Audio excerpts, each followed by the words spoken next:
Salut tout le monde, ici Abdul Malik de la chaîne Série Science. J'espère que vous allez bien. Aujourd'hui, on va continuer l'évaluation. Dans cette deuxième vidéo, on va traiter l'exercice numéro 2 de l'évaluation. Donc, vous voyez l'exercice, en fait, l'énoncé est assez long et je ne veux pas tirer en longueur sur la vidéo. Donc, je vous précise ici qu'il faudra mettre sur pause. Si vous n'avez pas encore eu l'énoncé, mettez sur pause, lisez l'énoncé, essayez de faire l'exercice et revenez confronter avec ce que j'ai fait. Voilà. Donc, ça vous permettra aussi d'avancer. Parce qu'en fait, il ne suffit pas de juste lire la correction à moins que vous n'ayez pas assez de temps. OK, là, c'est possible. Et quand vous avez assez de temps, prenez la peine de faire les exercices parce qu'en fait, ça sert à ça.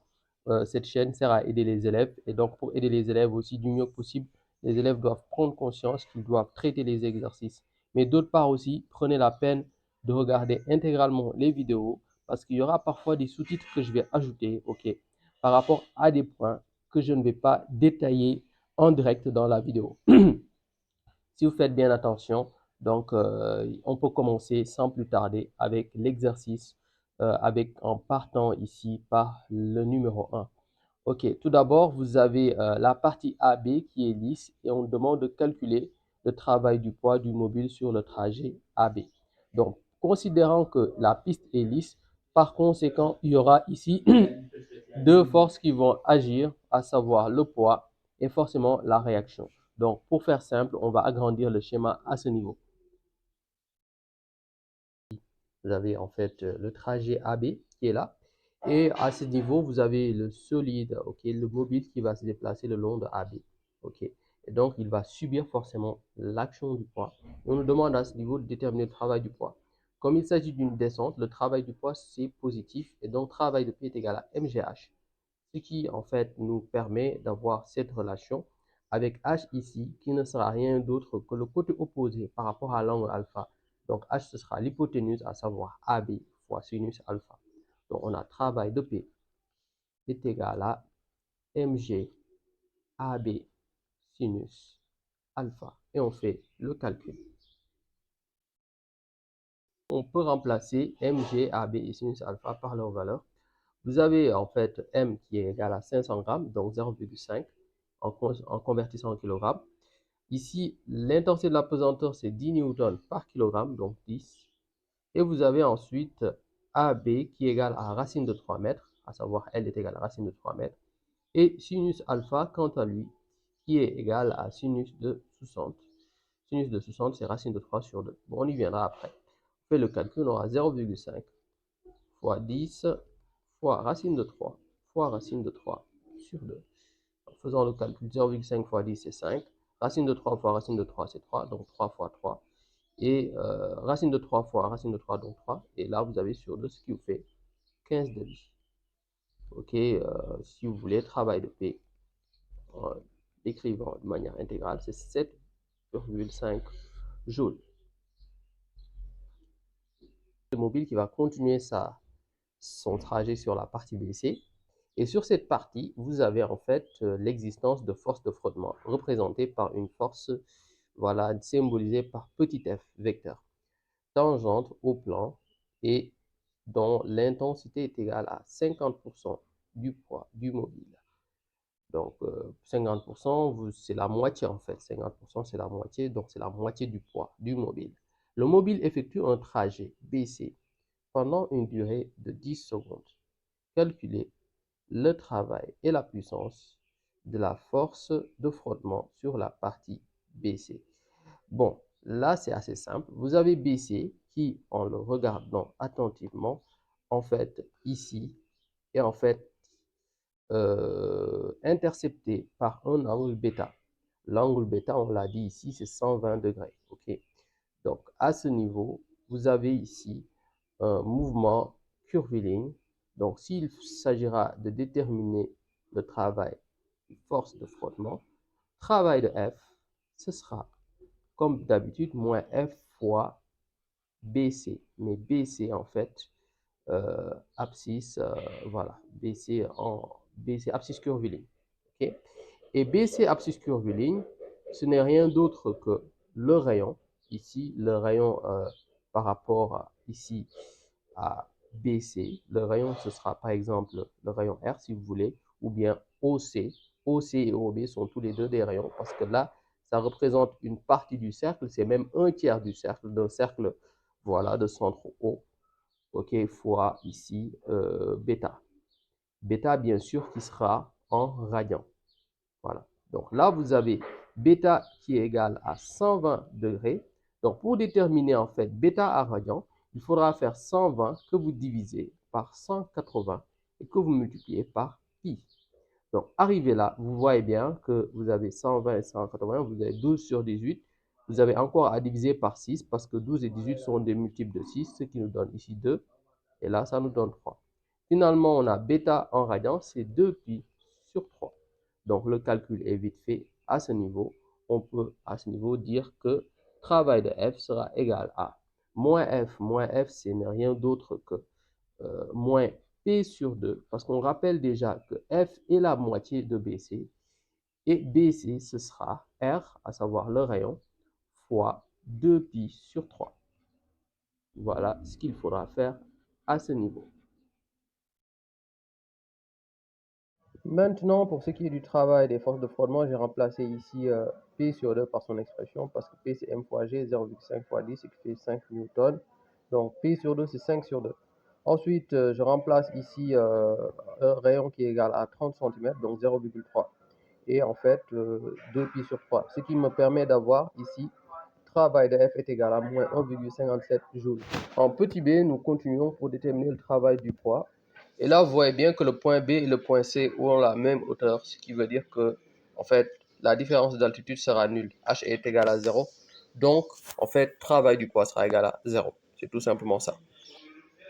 Ok, maintenant en troisième lieu, arrivé au point C, le mobile va aborder la piste CD où à nouveau soumis à des forces de frottement d'intensité de 0,5 newton. Et afin de maintenir en fait la vitesse constante, on va lui en fait imposer une force motrice en fait qui fait un angle delta avec l'arc CD, avec l'axe CD, autant pour moi. Ok. Donc là vous avez l'angle θ, c'est l'angle que fait CD avec l'horizontale. Bon, maintenant, en premier lieu, on demande de déterminer, en fait, en petit a, l'intensité de la force motrice. Bon, maintenant, arrivé là, je viens de faire ici la reconstruction, en fait, de la situation. En fait, vous avez le mobile qui se déplace de C à D, qui subit des forces de frottement F' et qui, en fait, est également en mouvement par la cause d'une force motrice. Bien sûr, sur ces trajectoires, on retrouve également la réaction et également le poids. Donc, le bilan des forces appliquées, vous le voyez devant vous, c'est le poids, la réaction, les forces de frottement et la force motrice. Donc, la question qui suit, ce sera de déterminer ici la force motrice Fm, c'est-à-dire son intensité. Et pour cela, je vais reprendre ici un nouveau schéma, mais cette fois-ci en précisant directement les axes, en délimitant directement les axes. Délimiter les axes, voici ce que nous avons. Nous avons la force Fm qui sera portée par un axe que je vais nommer X', et de l'autre côté, l'axe qui est perpendiculaire à cet axe sera l'axe Y', ok. Donc, pour faire simple, on peut éventuellement déterminer, en fait, en faisant la projection des différentes forces sur les différents axes. On rappelle ici la formule, somme des forces extérieures, ok, appliquée au système, ok, parce qu'on conserve ici une vitesse constante, est égale à 0. Est égal à vecteur nul, autant pour moi. Voilà, parce que c'est la somme des forces extérieures. Ce qui veut dire que la force motrice, plus la force du poids, plus la réaction, plus la force des forces de frottement, ça nous donne vecteur nul. En faisant une projection sur divers axes, je vais choisir préférentiellement l'axe X'. Pourquoi? Parce que si je choisis l'axe Y', on aura certes l'occasion de déterminer Fm, mais là, nous n'avons pas la réaction. Alors que sur l'axe X', nous aurons éventuellement à ce niveau le poids qui va être projeté, mais également les forces de frottement. Donc à ce niveau, c'est beaucoup plus bénéfique d'utiliser X' parce que pour ce qui est de Y', nous aurons la réaction et elle est également inconnue à ce niveau. Donc rapidement, on aura par rapport à l'axe X', nous aurons Fx plus Px plus Rx plus Fx. F'x autant pour moi est égal à 0. Maintenant, partant de ce principe, regardez bien. Pour fx, ce sera en fait, fx il est là, je vais un peu agrandir ici. Regardez bien attentivement. Fx, il est là. Fx, c'est par rapport à Fm qui va constituer, par exemple, avec Fx un triangle rectangle. Regardez bien. Vous aurez ici Fm qui va, le vecteur Fm va quant à lui former ce qu'on appelle l'hypoténuse. OK? Et Fx sera par rapport à l'angle delta, c'est-à-dire l'angle delta, c'est l'angle que fait delta avec l'axe x', ou plutôt avec la pente.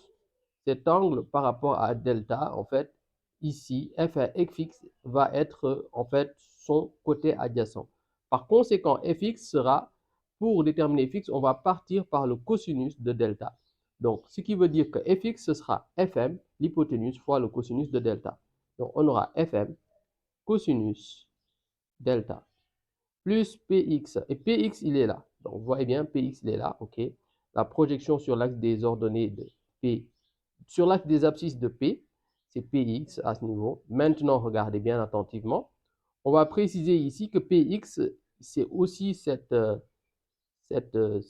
côté-là, parce que vous aurez en fait un rectangle avec deux côtés qui sont opposés mais égaux. Vous voyez bien. Donc Px c'est également cette longueur-là, ou bien si vous voulez, vous pouvez redistribuer ici l'angle θ, parce que c'est deux angles qui sont alternes internes. Et donc Px par rapport à P, ok, ce sera le sinus, parce qu'étant le côté opposé à θ. Donc on aura moins P sinus θ. Pourquoi moins P? Parce que en fait, P il est dans le sens négatif de l'orientation. Moi, j'ai choisi mon orientation dans le sens positif, le sens que va prendre Fm. Okay? Donc, Fx, autant pour moi.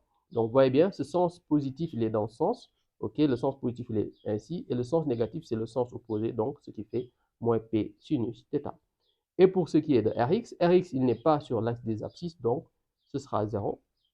Et pour finir, fx, lui est uniquement sur l'axe des abscisses, on va dire dans le sens négatif même, on va dire moins f' est égal à 0.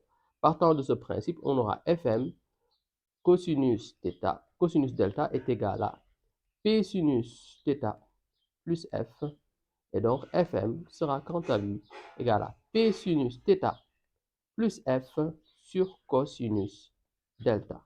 Voilà ce qu'il faut faire à ce niveau.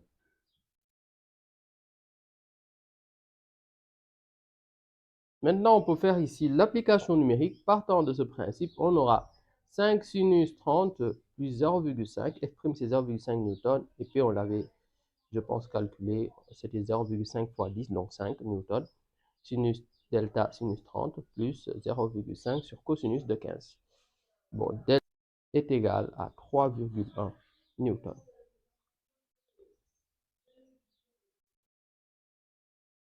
Pour finir maintenant, petit b, on nous demande de calculer les travaux respectifs des différentes forces appliquées au mobile sur le trajet.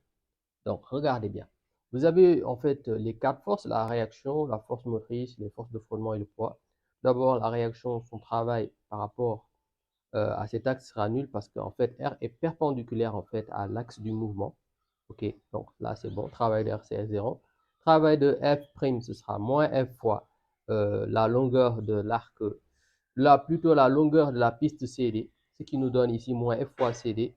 Et F, c'était 0,5, ce qui fait moins 0,5 fois 2, donc moins 1 joule. Travail de F sera moins 1 joule.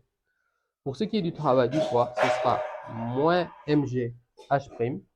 Et j'explique parce qu'en réalité, il monte, l'objet monte, ok, le mobile monte. Comme il monte, le travail du poids sera résistant ici. Et en fait, ici, on aura l'altitude qui correspond à h'. Maintenant, pour déterminer h', on va juste assujettir cette relation sur un triangle rectangle entre h' et la piste CD. Parce qu'en réalité, la piste CD dans ce triangle qui est rectangle, CD va constituer l'hypoténuse et nous avons l'angle θ ici qui est en regard de h', c'est-à-dire opposé à h'. Donc l'angle, son opposé, le côté opposé c'est h'. Donc pour déterminer h', on va passer par l'hypoténuse multipliée par le sinus de l'angle. Et donc on aura h' est égal à CD sinus θ. Ce qui fait travail de pied, ce sera moins mgh, moins 5 fois 2 fois sinus 30. Bon, on rappelle également ici que CD, c'est égal à ici L'. Parce que dans l'énoncé, encore une fois, je le précise, dans l'énoncé, on avait mis L, mais c'est pas L, c'est L'. C'est une erreur qu'ils ont oublié. Ils ont mis L, mais ils avaient oublié de mettre prime. C'est bon? Et ici, L', c'est égal à 2 mètres. Vous voyez bien. Maintenant, partant de ce principe, on aura moins 5 fois CD, donc 2 mètres, fois sinus 30, et ce qui nous donne moins 5 joules. Donc, travail du poids est égal à moins 5 joules. Maintenant, pour le travail de Fm, de la force motrice, on rappelle que la somme des travaux des forces extérieures ici, par rapport ici au système, est égale à vecteur nul. Et en fait, pourquoi? En réalité, parce qu'on a dit qu'elle maintient une vitesse constante. Comme elle maintient une vitesse constante, la somme des travaux des forces extérieures, ça en réalité égale à 0. C'est bon. Donc ici, travail de R, c'est 0. On le sait déjà. Donc travail de Fm sera, on va écrire de manière plus simplifiée, sera égal à moins travail de P plus travail de F'. Voilà bien. Donc, moins entre parenthèses travail de P plus travail de F'. Donc, rapidement, ça nous donne quoi? Travail de Fm sera quant à lui égal à moins, entre parenthèses, moins 5 pour en fait le travail du poids, ok, plus moins 1 pour le travail, la force des forces de frottement. Ce qui nous fait ici moins entre parenthèses, moins 6. Et on trouve 6 joules. Donc, travail de Fm sera lui égal à 6 joules. Voilà, nous venons de finir cette vidéo. J'espère qu'elle vous a plu. Si c'est le cas, n'oubliez pas, bien sûr, de la liker, de partager à vos camarades qui, comme vous, préparent les évaluations ou voudraient s'améliorer à ce niveau. N'oubliez pas de vous abonner si ce n'est pas encore le cas et d'activer la notification, la cloche de notification pour ne rien rater des nouvelles vidéos qui vont venir prochainement. Ok, prenez soin de vous. On va du coup attaquer l'exercice 3 qui sortira dans une nouvelle vidéo. Prenez soin de vous.